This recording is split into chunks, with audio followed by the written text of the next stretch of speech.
এদের বিরুদ্ধে আপনারা শক্তভাবে অবস্থান নেবেন।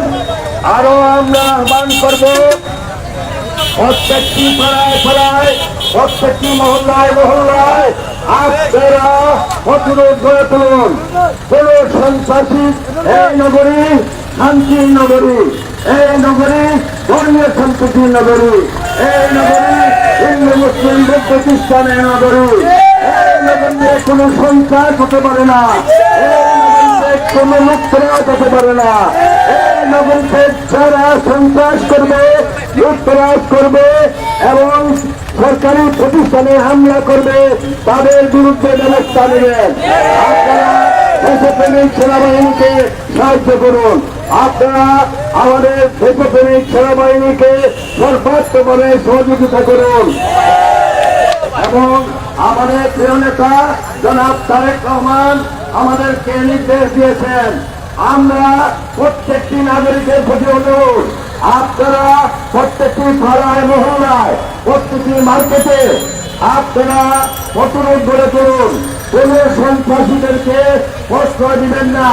যেখানে হামলা হবে, যেখানে ভাঙচুর হবে, যেখানে সরকারি প্রতিষ্ঠানে আগুন দেবেন, তারা আমাদের গণদুশ্মন, তাদেরকে করে দিতে হবে। তাদেরকে কোনো অবস্থাতে এইসব তাদের নিতে হয়েছে।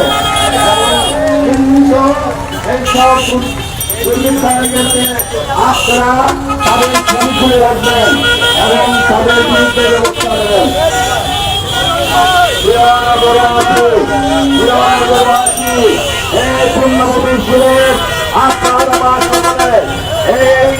এখানে হিন্দু মুসলিম বৌদ্ধ খ্রিস্টান আমরা সকলে সম্মিলিতভাবে এই নগরীকে একটি শান্তির নগরী হিসাবে গড়ে তুলতে চাই।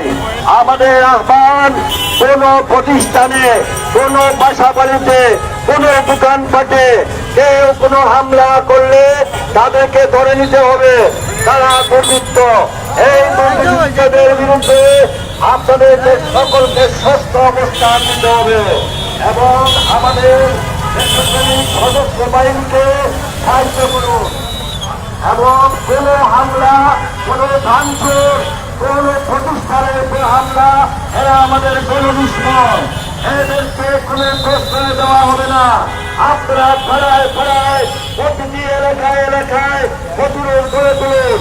সন্ত্রাসীদের বিরুদ্ধে আমাদের সুস্থ অবস্থা, কোন মূল্যায়ন করা যাবে না, কোন বাড়িতে হামলা হবে না, কোন দোকানপাট, কোন ধর্মীয় প্রতিষ্ঠানে কোন ধরনের আঘাত না আছে। আমাদের প্রিয় নেতা তারেক রহমান এখানে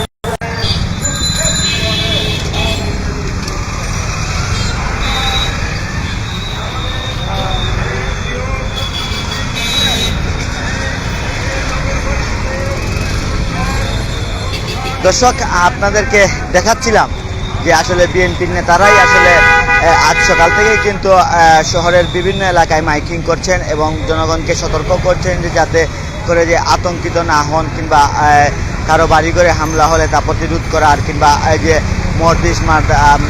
মসজিদ, মাদ্রাসা, মন্দির, গির্জা, এমনকি ব্যবসায়ী প্রতিষ্ঠানে যদি হামলা হয় তাহলে তার প্রতিরোধ করার এবং তার সাথে সাথে কিন্তু নগরবাসীকেও বলছেন যে আপনারা সচেতন হন, সতর্ক থাকুন এবং নাকি দেশের কিছু দর্শক, এই ছিল আমার কাছে সর্বশেষ খবরাখবর। আর বন্দরবাজার এলাকা থেকে পরবর্তীতে আবারও কোনো খবরাখবর নিয়ে আপনাদের সাথে সংযুক্ত হব। ততক্ষণ আপনারা ভালো থাকুন, সুস্থ থাকুন। আল্লাহ হাফেজ।